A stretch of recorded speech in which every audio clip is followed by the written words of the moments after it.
Come home tonight. Just you and Maya. Priya looked at me on that packed metro platform, her little girl gripping the sleeve of her faded coat. The daughter I'd raised to be bold and bright now stood before me with empty eyes and shoes that didn't fit. She hesitated. I can't. Rahul will. He won't do anything, I said quietly. Trust me. Something in my voice must have convinced her, because she finally gave the smallest nod. I watched the two of them blend into the crowd before I pulled out my phone.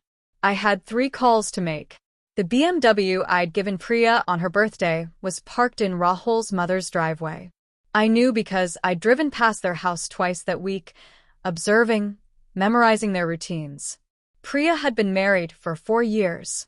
4 years of me wondering why she always looked drained. 4 years of excuses about work pressure and motherhood.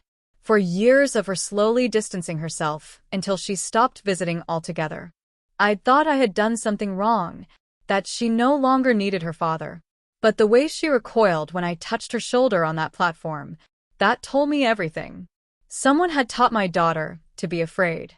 The apartment I'd bought for her, under her name alone, was apparently being transferred to Rahul's family for tax benefits, she'd said when I asked about documents I'd accidentally seen. I believed her. I shouldn't have. I didn't sleep that night. Instead, I sat in my study surrounded by paperwork, property files, bank statements, financial records, and the marriage agreement I was never consulted on because modern couples handle these things themselves. My lawyer, Mira, arrived at sunrise. This is financial abuse, she said after reviewing everything. Possibly criminal coercion. But proving threats is hard without. I don't need to prove anything in court. I cut in. I need leverage. She peered at me over her glasses. We'd known each other for 3 decades. Vikram, what are you planning? Justice. I handed her a list of names. I want background checks on all of them, especially the mother-in-law. People who prey on others always leave a trail. Within hours, she had everything. Rahul's mother, Kamala, owned 4 properties purchased in the last 5 years, paid in cash far beyond her declared income. Rahul himself had dated 3 wealthy women before Priya.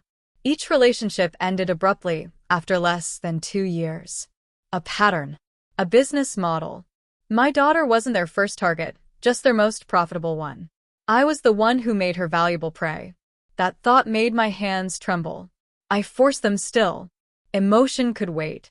Priya came home that evening as she'd promised. Maya fell asleep on my couch almost immediately, far too tired for a 5-year-old. He'll come looking for us, Priya whispered. Let him, I said, pouring her tea. She needed to speak the truth herself. They take everything, she finally said. My salary goes straight into their account. Rahul says it's our duty. His mother says I should be grateful I'm even allowed to work. They said if I don't transfer the apartment by Friday, I'll lose Maya. They'll report me as an unfit mother. They said they'd hurt you too, make it look like an accident. I set my cup down gently. Did they ever put these threats in writing? No. They're careful. Yes, I said softly. But they're also predictable. I called Rahul the next morning. Your wife and child are with me, I said evenly. If you want to talk, come alone. He showed up within an hour, with his mother. Of course she came. Predators never risk their investments. I led them into my study. They refused the seats I offered. Priya belongs at her marital home, Kamala declared. You're meddling in our private matters.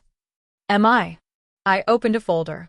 Tell me, how did you manage to buy 40 lakhs worth of property on an 8 lakh annual income? Her face hardened. What is this? Rahul snapped. Evidence, I replied, sliding papers across the desk. Fraud. Tax evasion. A pattern of targeting wealthy women. I have statements from 2 of your previous partners. They're prepared to file charges now that they know they weren't alone. Kamala's lips thinned. You can't prove. I already have. And I've filed a complaint with the Financial Crimes Unit. They're very interested in your real estate purchases. The police also have Priya's testimony about your threats. Silence. Heavy. Here's what's going to happen, I said. You'll transfer the car back to Priya, today. You'll return every rupee you took from her accounts. You'll sign uncontested divorce papers. And then you'll disappear from our lives. Rahul swallowed. And if we don't, then I hand everything to the authorities and let the law dismantle you piece by piece. Your choice. They signed that afternoon. Priya stood beside me, watching them leave with nothing.